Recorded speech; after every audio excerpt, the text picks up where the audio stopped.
My father laughed the day he kicked me out. Not a cruel laugh. Worse. An amused one.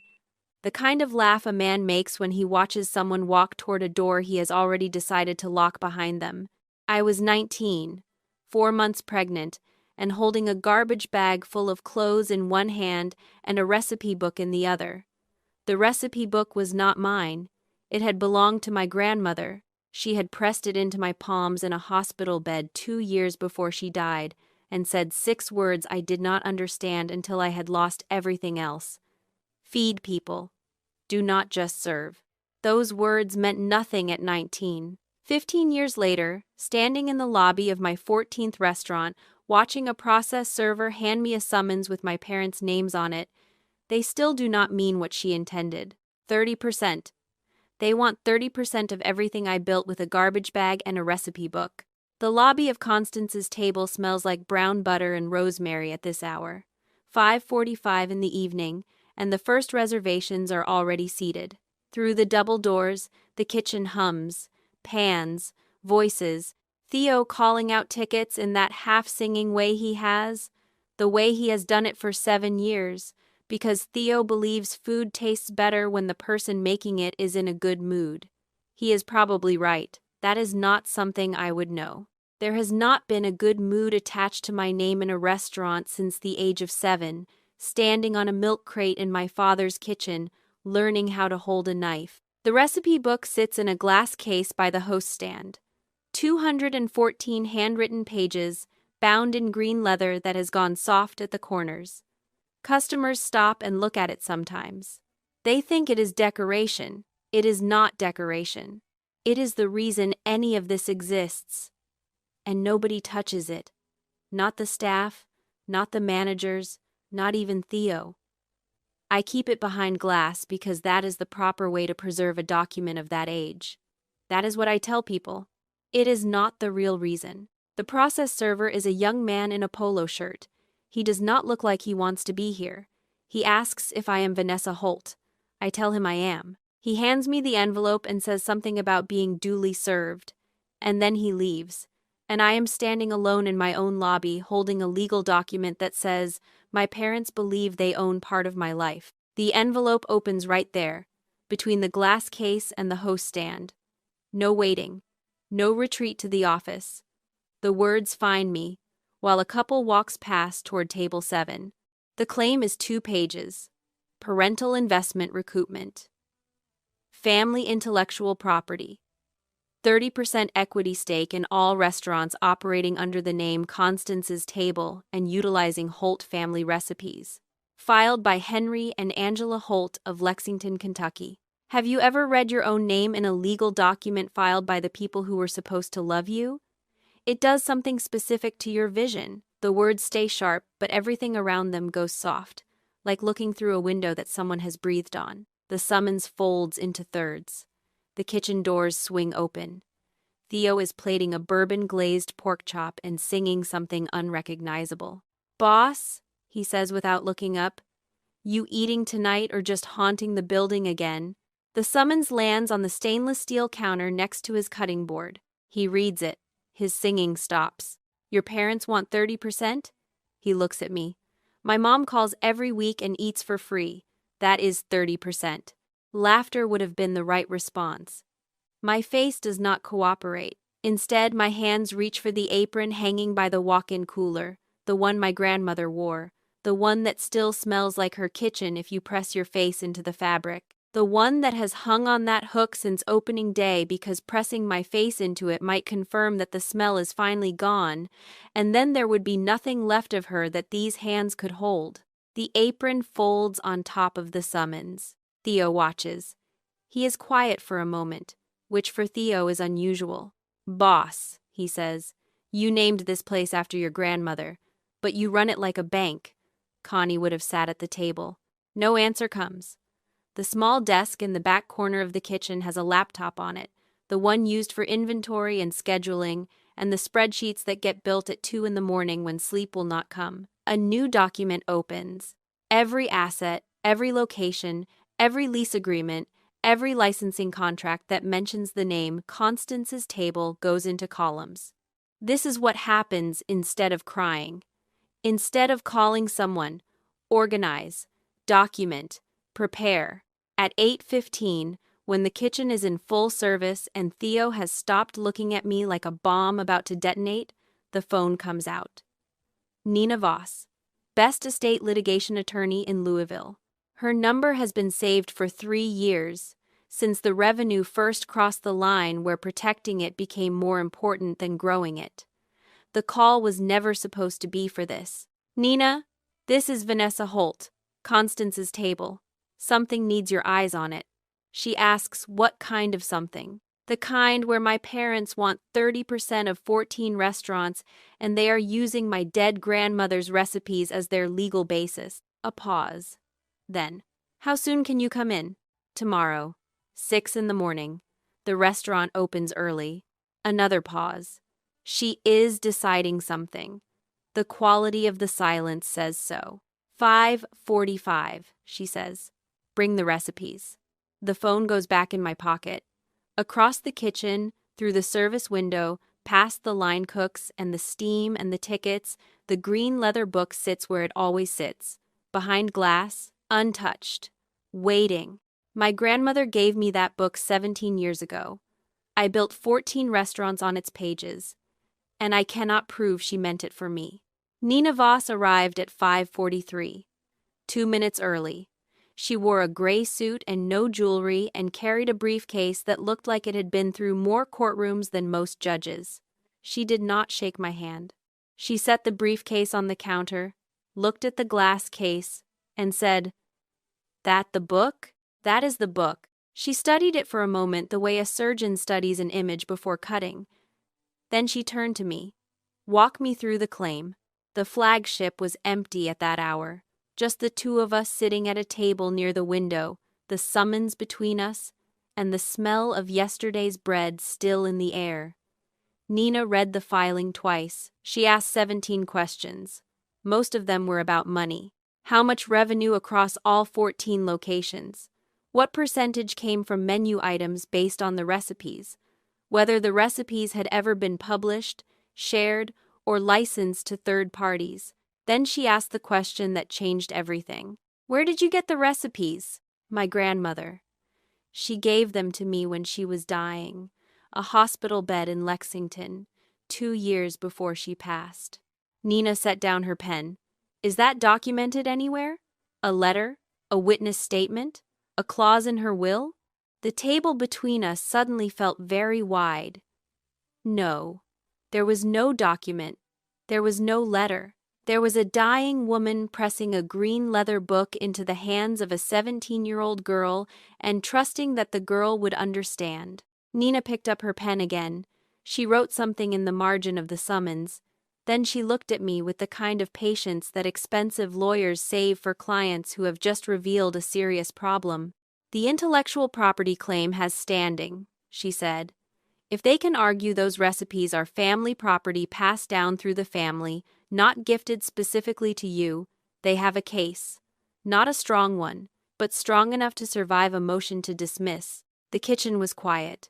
Through the service window, the first prep cooks were arriving, tying aprons, starting coffee. Theo would be in by 6:30. He would start singing by 6:31.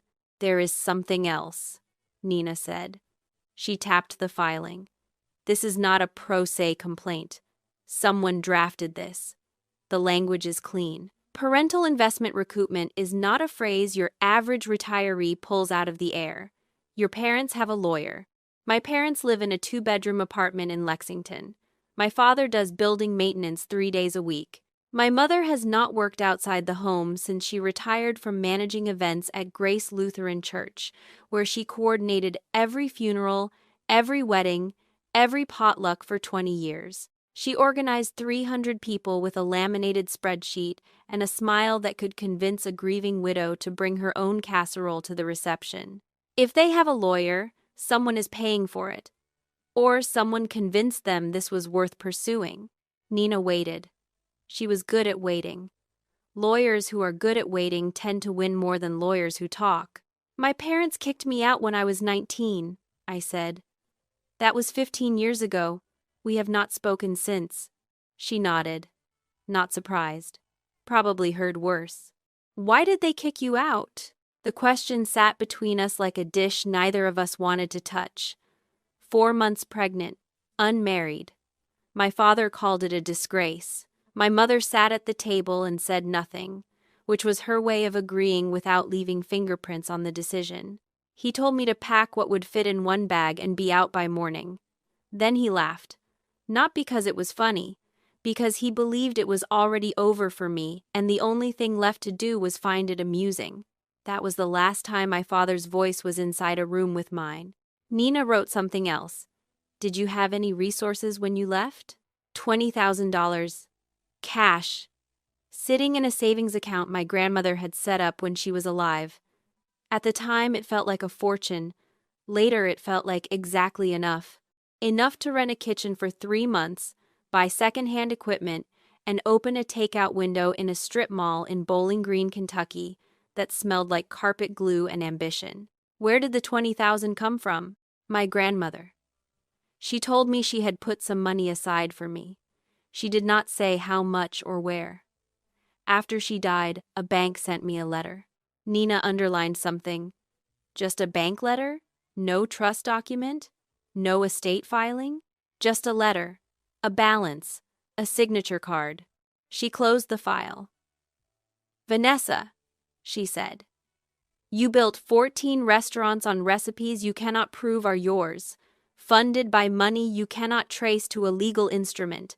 Your parents are claiming ownership of both. The good news is their claim is weak on the investment side.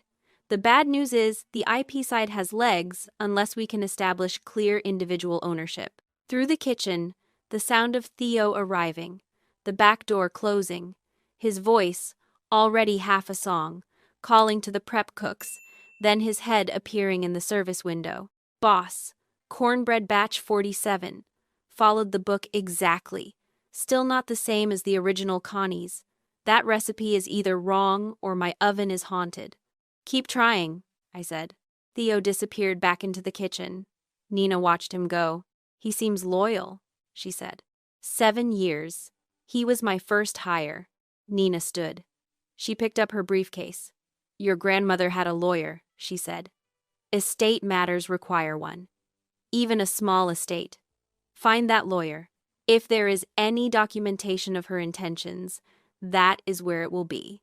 She paused at the door. One more thing. You said your mother organized events at a church for 20 years. Funerals, weddings, estate receptions. A woman like that knows how paperwork works. She knows what documents exist and where they are kept.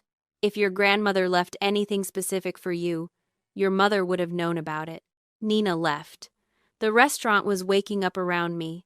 Ovens warming, coffee brewing, Theo singing about something hopeful. And somewhere in Lexington, in a county clerk's office, a piece of paper that might prove my grandmother chose me was either waiting to be found or had already been made to disappear. Lexington is 2 hours east on the interstate, and every mile of it felt like driving backward through a life that had been carefully boxed and stored in a room with no windows. The last time these tires touched Fayette County pavement was the night a 19-year-old girl drove out of it in a borrowed sedan with a garbage bag in the back seat and a recipe book in the passenger side footwell, held in place by a bag of groceries she had bought with the last $40 in her checking account. 15 years, 14 restaurants, 3 states, and the road back to Lexington still felt like surrendering.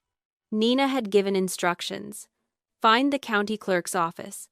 Request estate filings for Constance Marie Holt, deceased.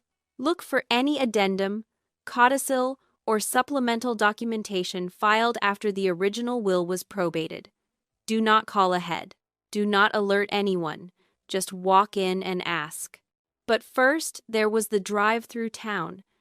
And the town had not forgotten me, even though it had rearranged itself enough to pretend.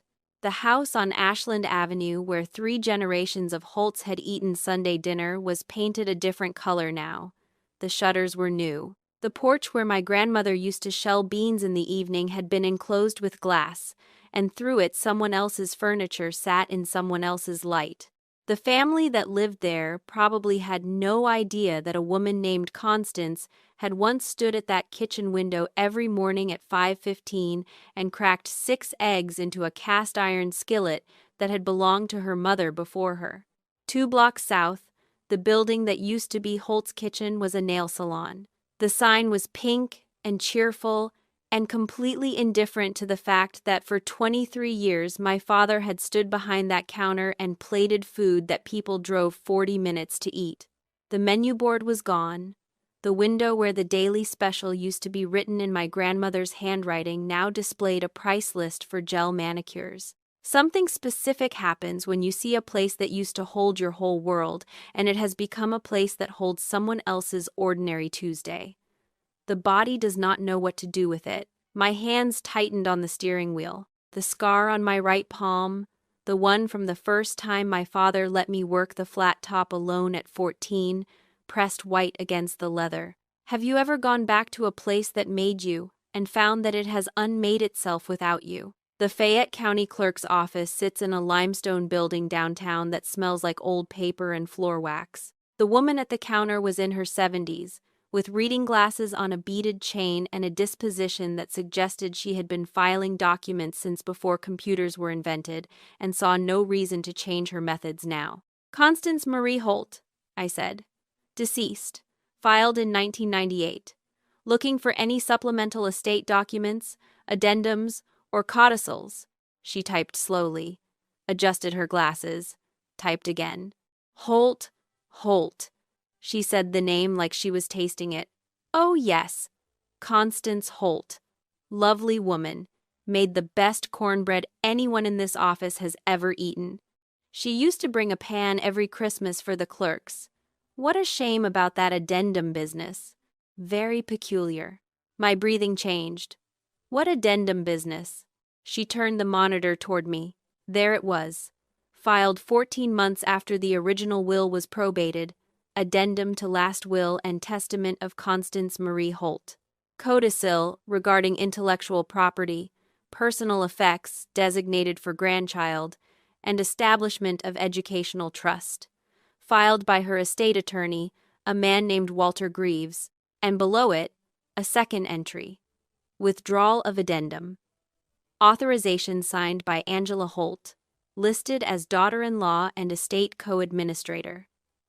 Dated 11 months after the codicil was filed. The clerk watched me read it. She had been watching people read difficult things on that screen for decades. She knew the look. The withdrawal authorization, I said. Can I see the original? She printed it. 1 page, Angela's name at the bottom, and above it, a signature that was supposed to be my grandmother's, authorizing the removal of her own codicil from the public record. The date on the authorization was March of 2012. My grandmother died in October of 2011. The signature authorizing the withdrawal of her last wishes had been made 5 months after she was buried. The clerk saw my face.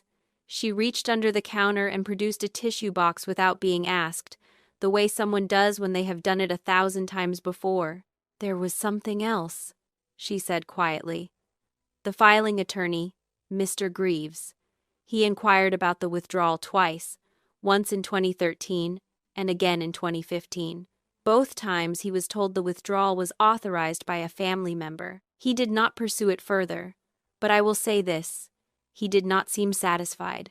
Walter Greaves, the estate attorney who filed the codicil, who inquired twice, who was not satisfied. Nina answered on the second ring. The codicil exists, I said. It was filed.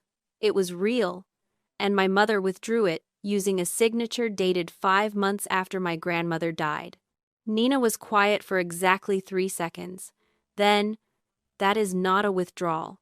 That is destruction of a legal estate document using a forged authorization. That changes everything. Everything.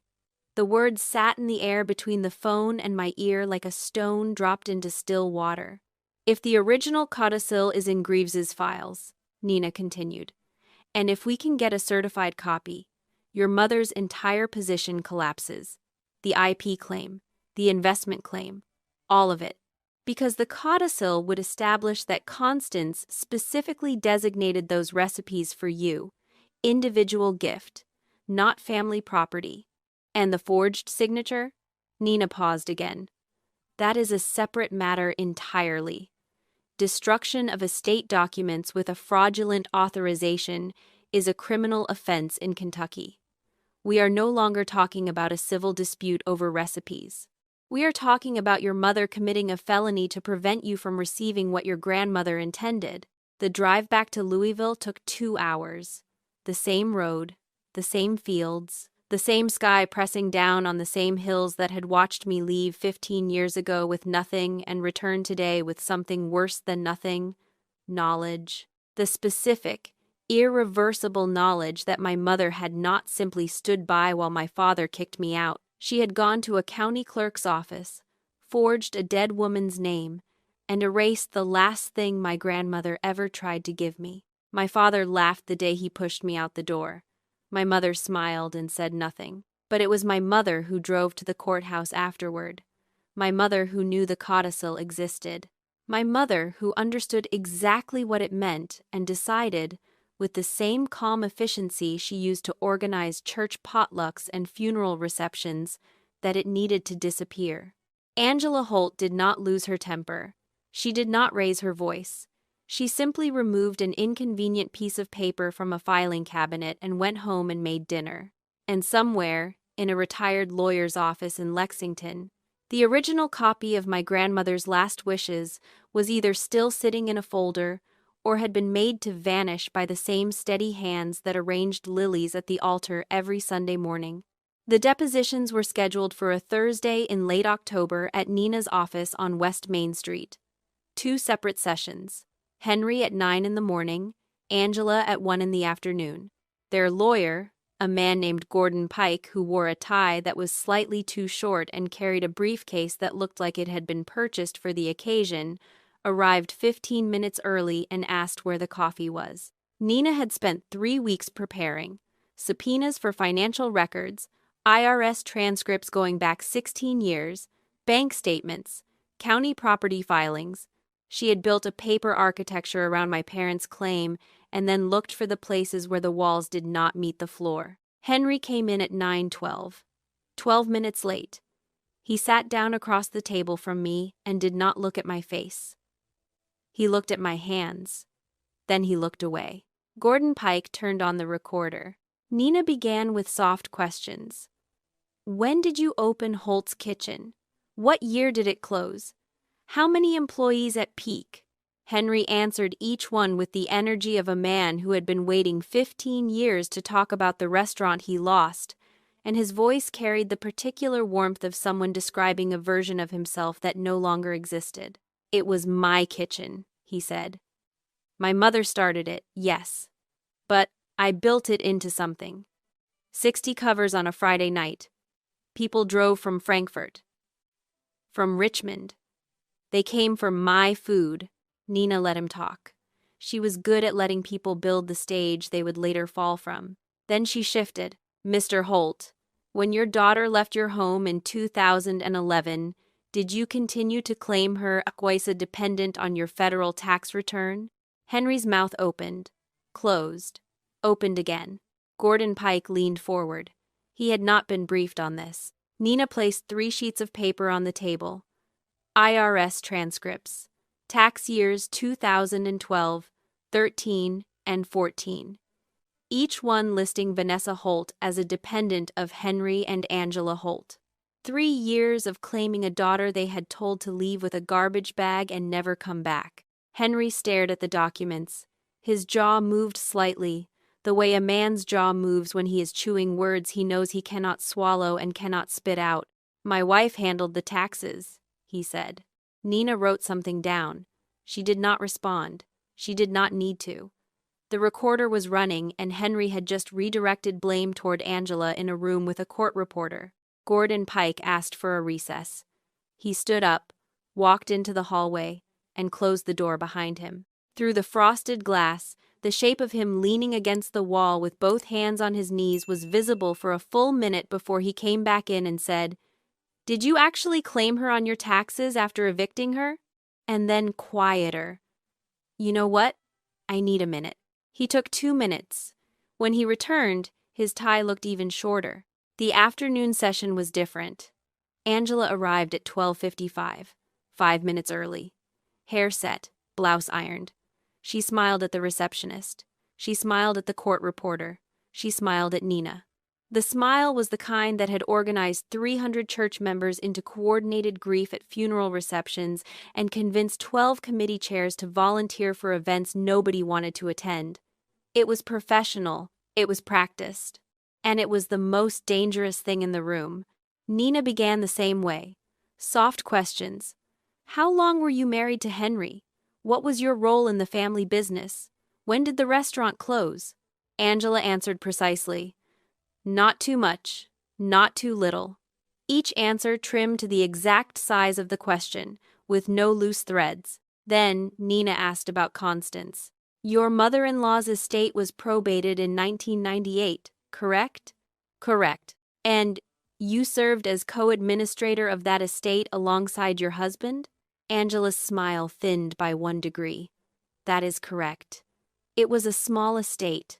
The house, some savings, personal items. Constance was a wonderful woman, very beloved. Were you aware that a codicil was filed 14 months after the original probate?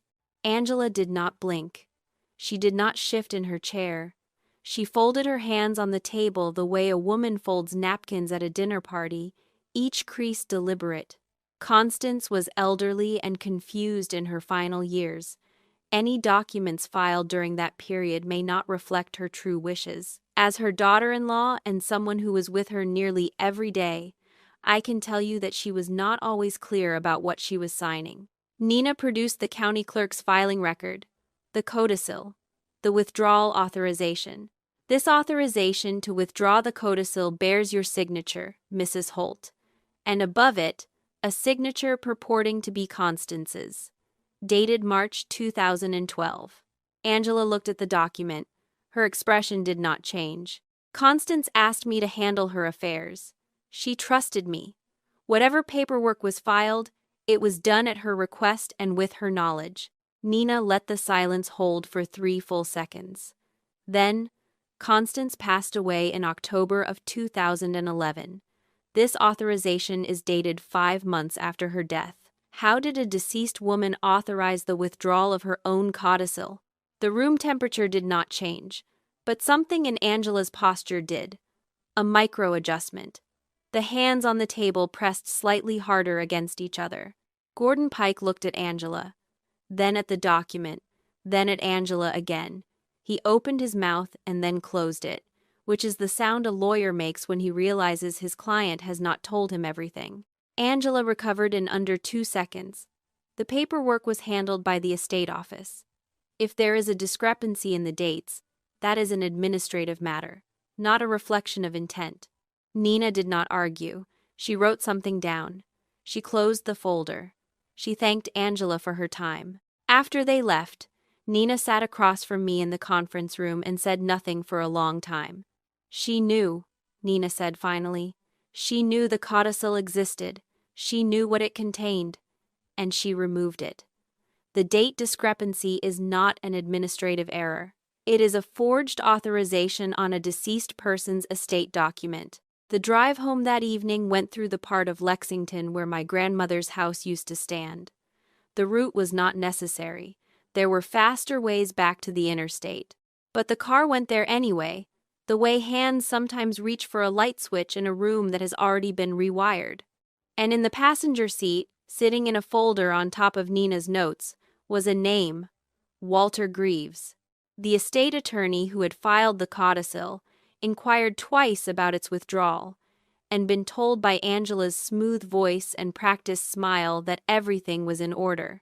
Greaves was retired now, living in a small town outside Lexington called Versailles, which in Kentucky is pronounced Versailles, because Kentuckians do not believe the French should have the final word on anything.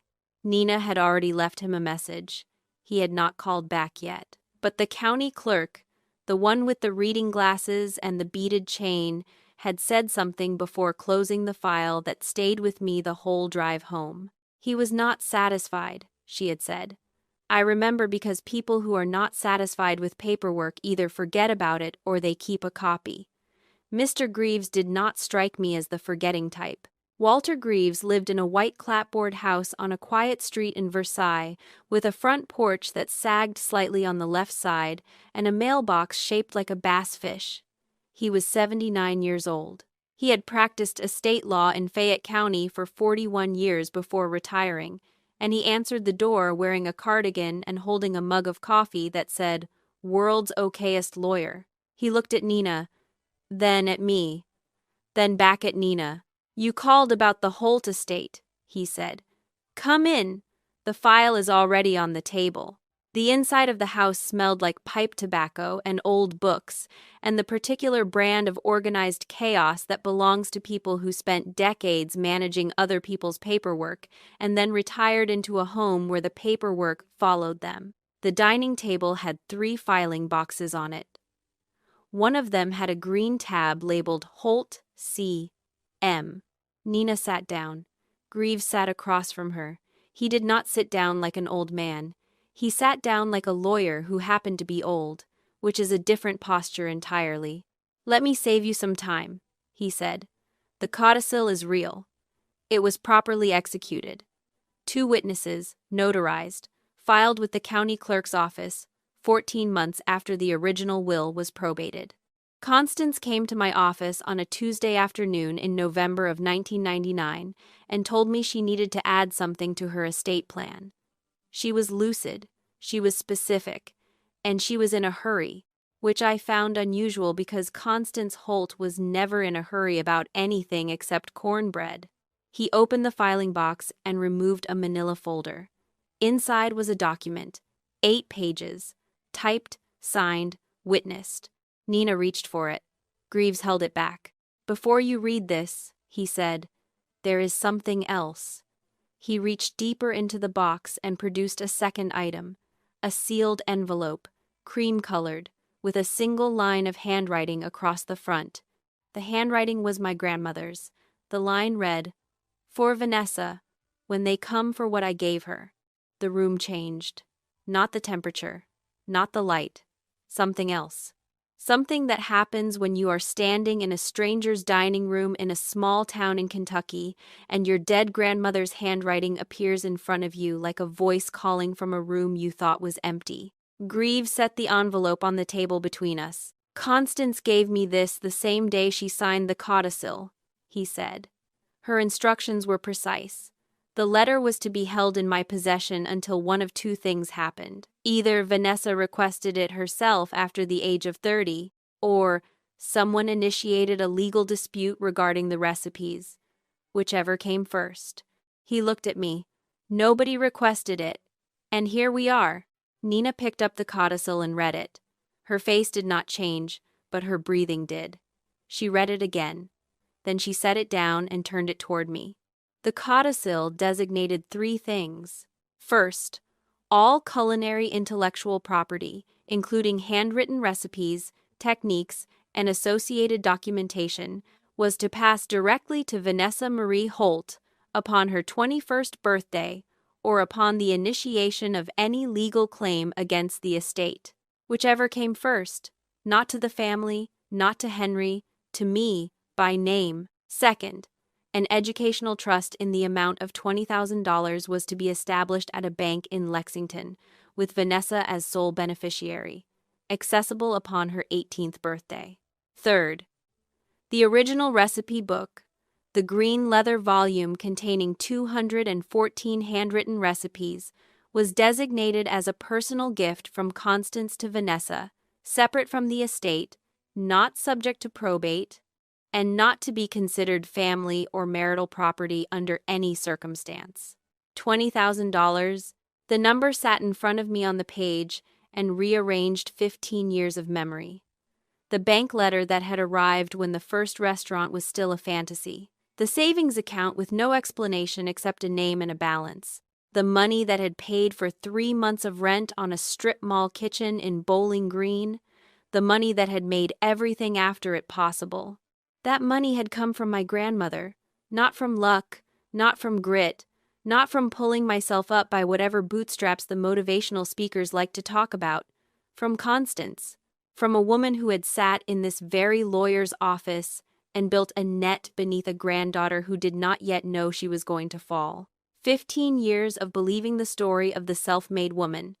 15 years of standing in kitchens and telling investors and reporters and Theo and myself that everything had started with nothing, that the first 20,000 was a mystery deposit from a forgotten relative, that the recipes were a personal gift with no legal weight. None of that was true. All of it had been planned, prepared, protected, by a woman who died before she could see whether any of it would work. Nina was speaking. Her voice came back into focus the way a radio station resolves when you drive out of a tunnel. "This changes everything," she said. "The codicil establishes individual ownership. The recipes are not family property. They are a designated personal gift with explicit legal language excluding them from the estate. The IP claim collapses entirely, and the investment claim has no foundation because the startup capital came from a trust Constance established, not from Henry and Angela." She paused. "The sealed letter. Can we open it?" Greaves shook his head. Constance was specific. "The letter is to be read in the presence of all parties to the dispute." Her words, "all parties. That includes your father." Nina looked at me. "Your call. We have enough with the codicil to win. The letter is a risk. We do not know what it says." The envelope sat on the table. Cream paper. My grandmother's handwriting. "For Vanessa, when they come for what I gave her." She had known. 15 years before a process server walked into my lobby, Constance Holt had sat in this house, at this table, and anticipated that someone would try to take what she had given me. She had written me a letter and asked a stranger to hold it. Because she could not trust her own family to deliver it. Would you have opened it? Right there, in a retired lawyer's dining room, with your grandmother's voice sealed inside an envelope and a court date 6 weeks away? Or would you have waited, the way she asked you to, and trusted that she knew what she was doing even from the other side of silence? The envelope went into Nina's briefcase, unopened. "We present everything at the hearing," I said. "The codicil, the letter, all of it." In front of him, Nina nodded. She was already making notes. Greaves walked us to the door. On the porch, with the sagging boards and the bassfish mailbox, he put his hand on my arm. Not a lawyer's hand, a grandfather's hand.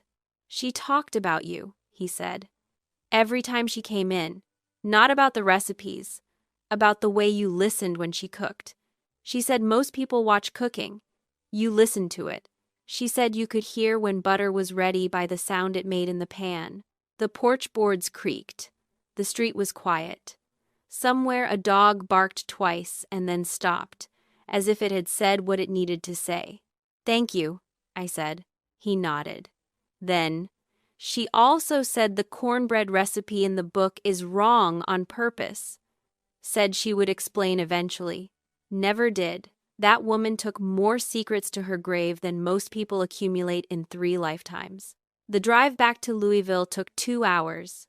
The sealed letter rode in Nina's briefcase in the back seat. 15 years of silence between my grandmother and me, sealed in cream paper, waiting for a courtroom and a father who had laughed the day he let me go.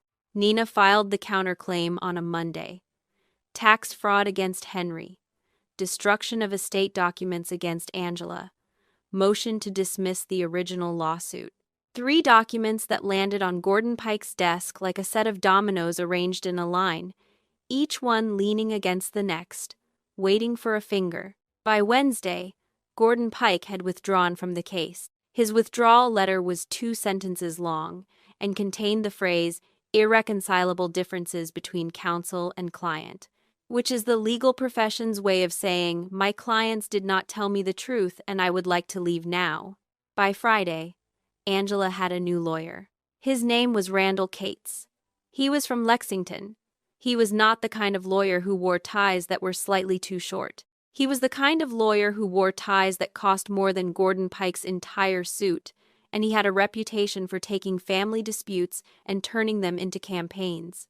Nina knew him. She did not like him, which told me everything about how the next 6 weeks were going to feel. Cates filed a response within 10 days. The motion to dismiss was opposed on 3 grounds, each one more creative than the last, but the centerpiece was new: undue influence. The claim stated that Vanessa Holt had exercised undue influence over her elderly grandmother during the final years of Constance's life, isolating her from other family members and manipulating her into signing estate documents that disproportionately favored one grandchild over the decedent's own son.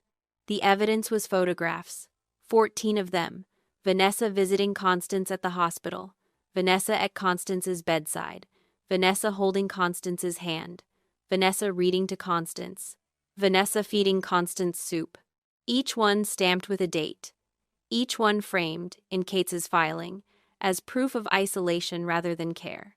They had taken pictures of a girl loving her grandmother and turned them into evidence of a crime. Nina called me the evening the filing arrived. She was calm, which meant she was worried. Calm Nina was more concerning than angry Nina, because angry Nina had a plan and calm Nina was still building one. "The photographs are a problem," she said.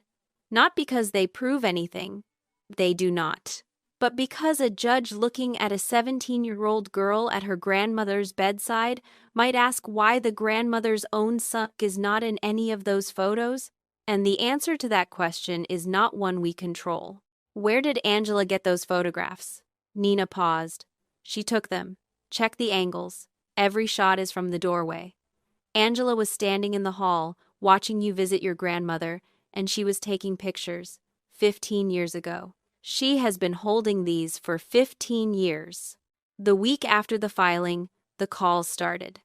Not to me, to the restaurants, to suppliers, to the regional manager in Cincinnati, to the landlord of the Knoxville location.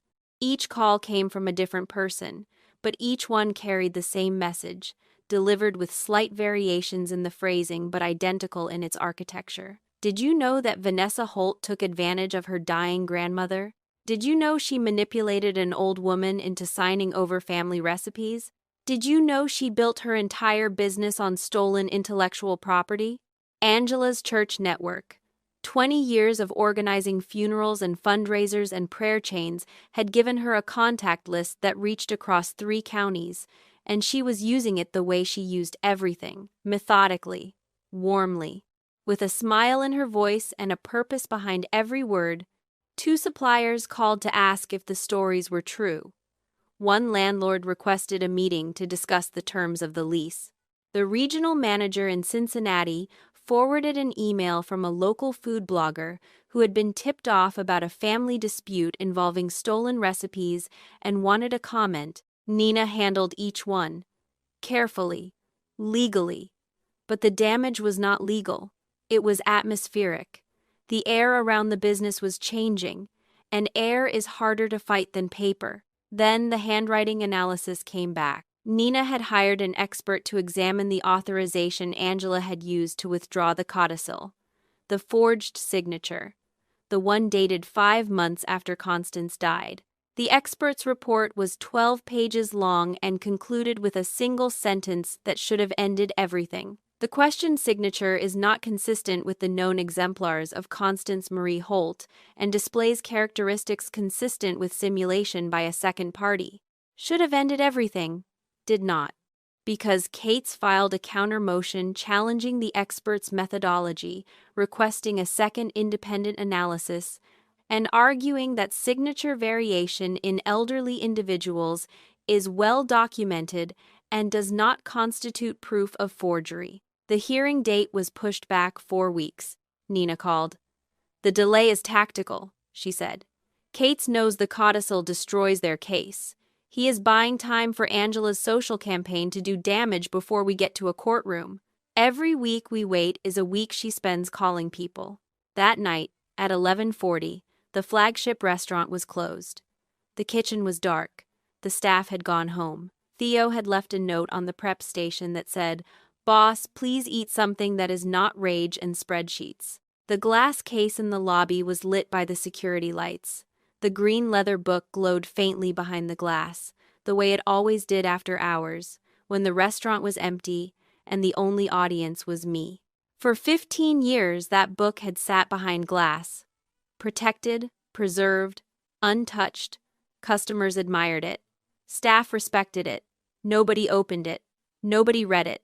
It was a relic, a symbol, the founding artifact of a 14-restaurant empire built by a woman who had been told she would be begging on the street. The lock on the glass case was small. The key was in my office, in the top drawer, behind the stapler. The walk from the lobby to the office and back took 40 seconds. The lock opened with a sound like a held breath releasing. The book was heavier than memory had kept it. The leather was softer. The pages were thicker than paper has any right to be, and they smelled like something between cinnamon and thyme. 187 recipes. That was how many had been used across 14 restaurants over 15 years. 187 pages of my grandmother's handwriting, translated into menus and training manuals and laminated cards taped above prep stations in 3 states. 27 pages remained, the last section of the book. The pages past 187. Pages that had never been read, never been opened, never been photographed for the website or copied for the kitchen managers. Pages that had sat in the back of the book like a room in a house where the door stays closed because the person who lives there is not ready to know what is inside. The first of the 27 pages was not a recipe. It was a letter, written in my grandmother's hand, dated 3 months before she died. Dear Vanessa, if you are reading past the recipes, it means you are ready, or it means you are desperate. With you, sweetheart, it was always hard to tell the difference. The page blurred, not because the handwriting was unclear, because something was happening to the space between my eyes and the paper, something warm and involuntary, something that 15 years of spreadsheets and systems and structure had not been able to prevent. Theo's note was still on the prep station. Boss, please eat something. But there was nothing in that kitchen that could fill what had just opened. My grandmother had written me 27 letters disguised as the back pages of a recipe book. She had tucked them behind the cornbread and the collard greens and the bourbon pecan pie, knowing that one day the recipes would run out and the girl holding the book would have to keep turning pages. And she was right. The recipes had run out. The pages had not.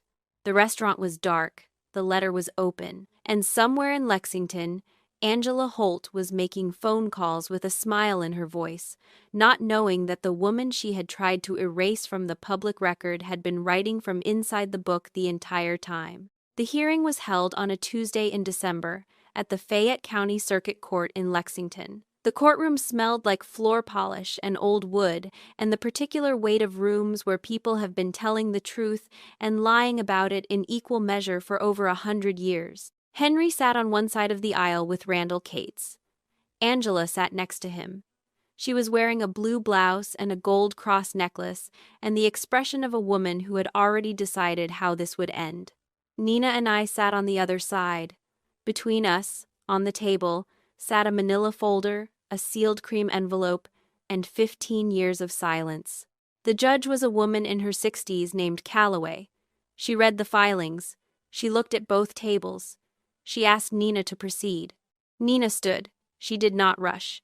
She placed 4 items on the evidence table in a row, like courses in a meal, each one building on the one before.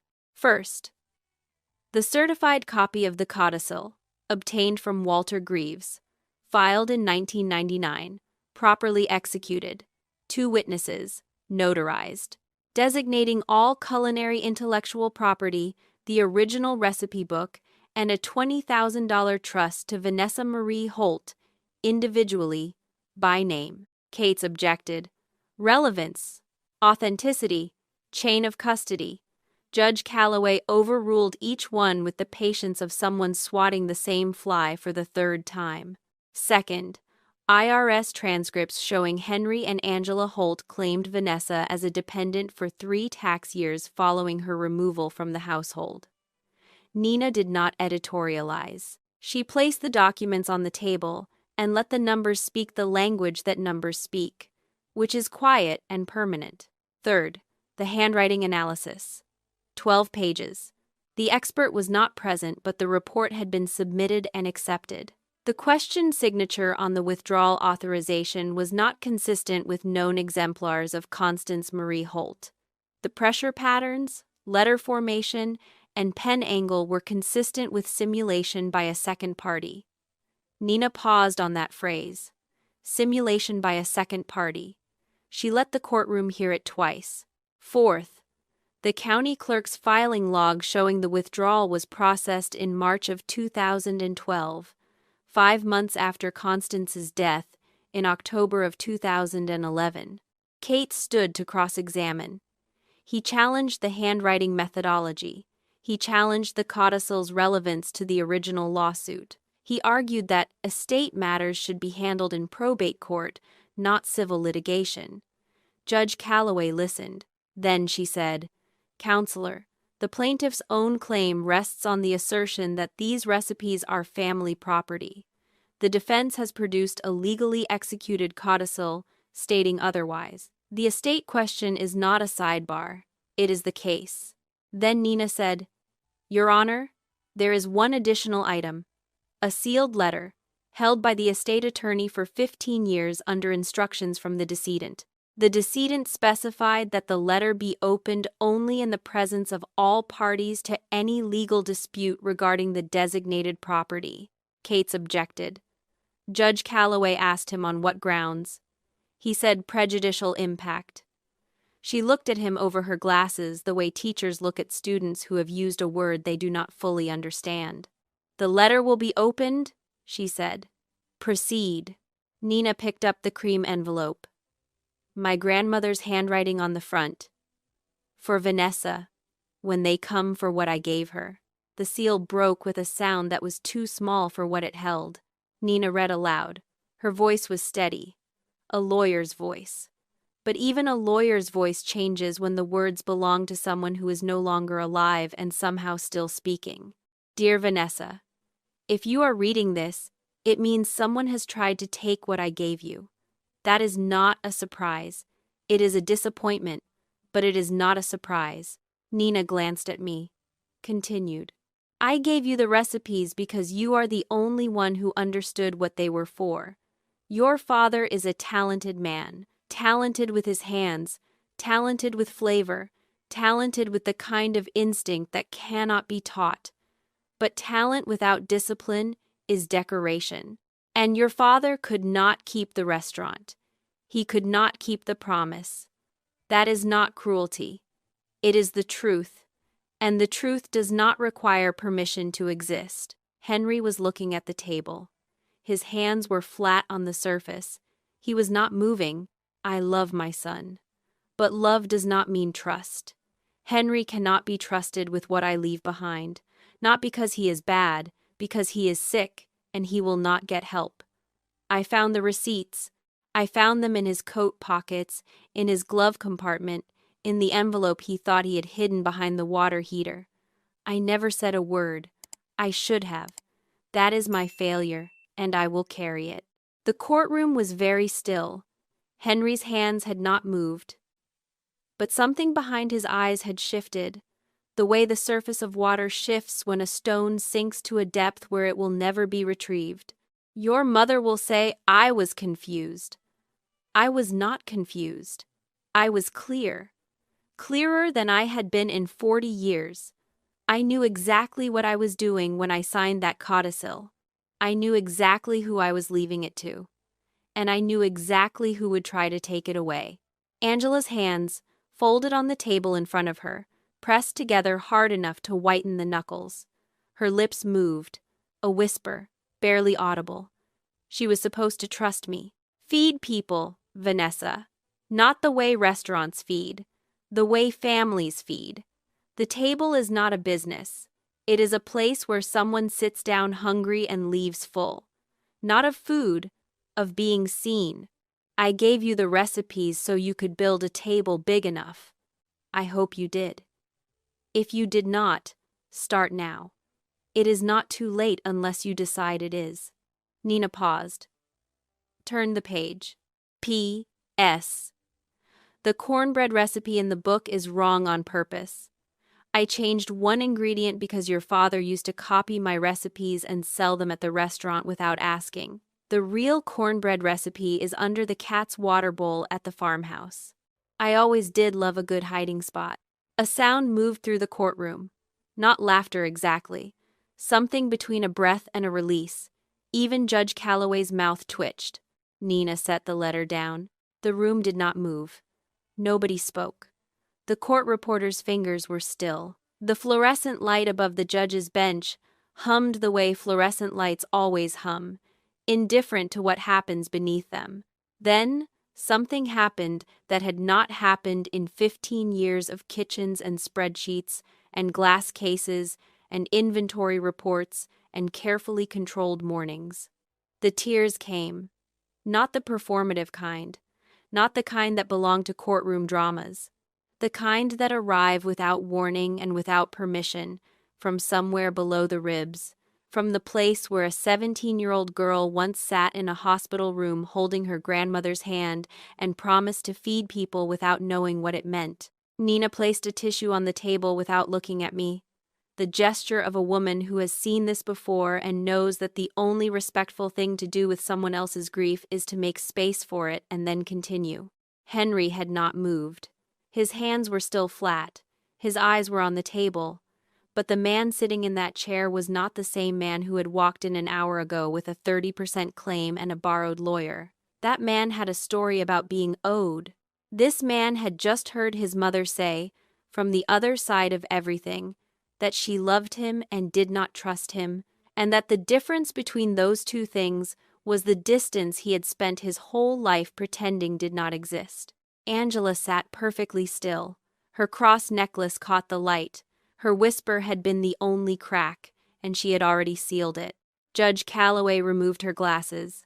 She set them on the bench. She looked at both tables. "We will recess for 30 minutes, she said. "When we return, I will issue my ruling." Judge Calloway returned in 22 minutes. She did not sit down slowly.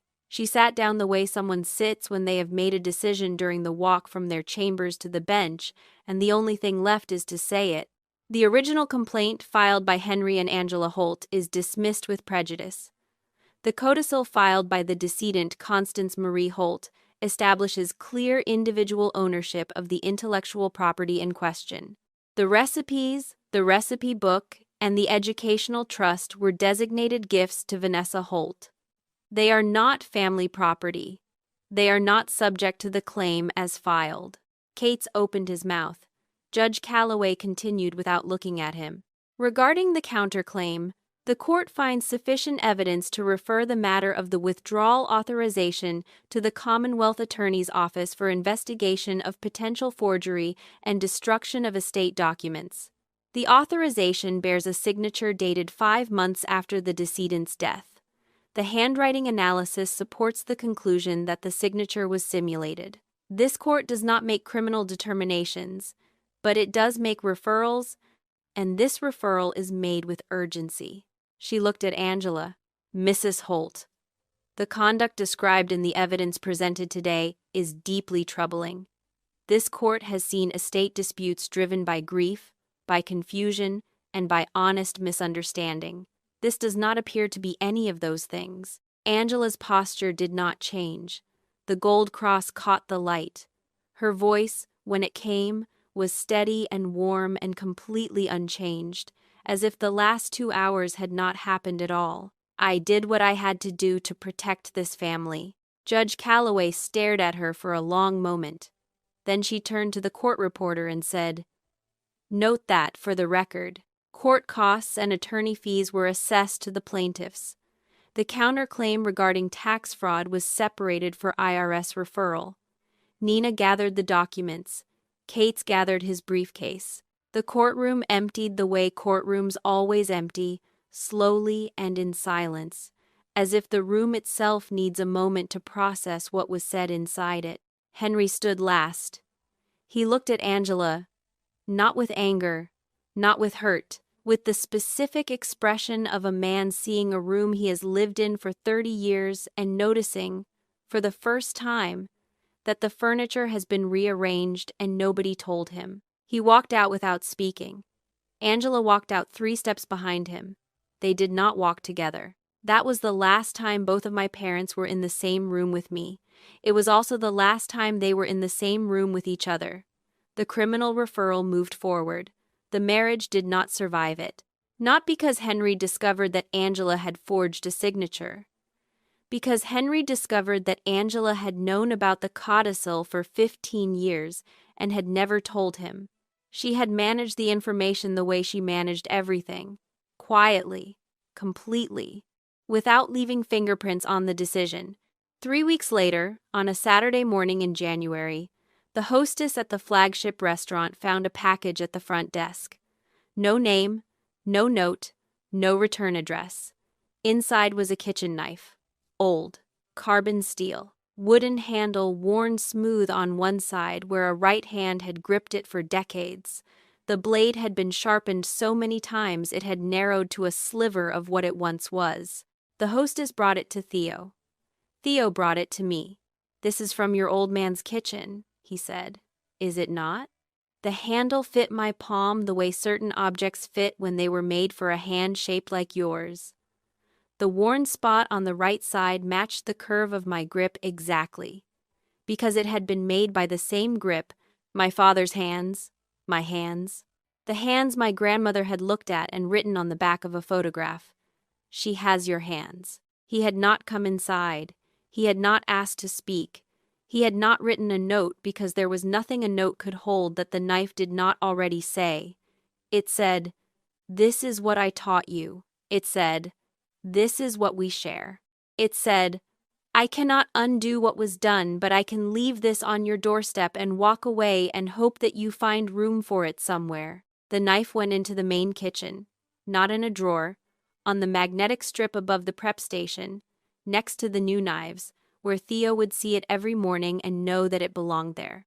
That afternoon, the glass case in the lobby was empty for the first time since opening day. The green leather book sat on the kitchen counter. Open. Theo stood over it with his arms crossed and his mouth slightly open. "All of them," I said. "Learn all of them. Even the ones past page 187. He turned the pages carefully. He reached the letters. He looked at me. "Boss. These are not recipes." "No, they are not." He read the first line. "Dear Vanessa, if you are reading past the recipes, it means you are ready." He closed the book gently and said, "Boss, this is the most important cookbook I have ever held. And I have held a lot of cookbooks. Some of them were even good." The following weekend, on a cold Sunday in February, a rented car pulled up to a farmhouse outside Lexington. The house belonged to a young family now. A woman with a toddler on her hip answered the door and looked confused when a stranger asked if there was a cat's water bowl anywhere on the property. "There is a water bowl in the mudroom," she said. "Been there since we moved in. Came with the house. We do not even have a cat."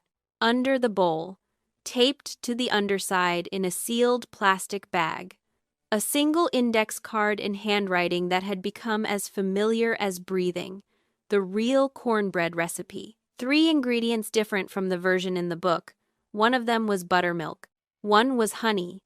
And the third was something so simple and so obvious that standing in a stranger's mudroom holding an index card and laughing was the only reasonable response. Theo tasted the first batch the following Saturday. He set down the fork. He closed his eyes. He opened them. "Boss. Boss.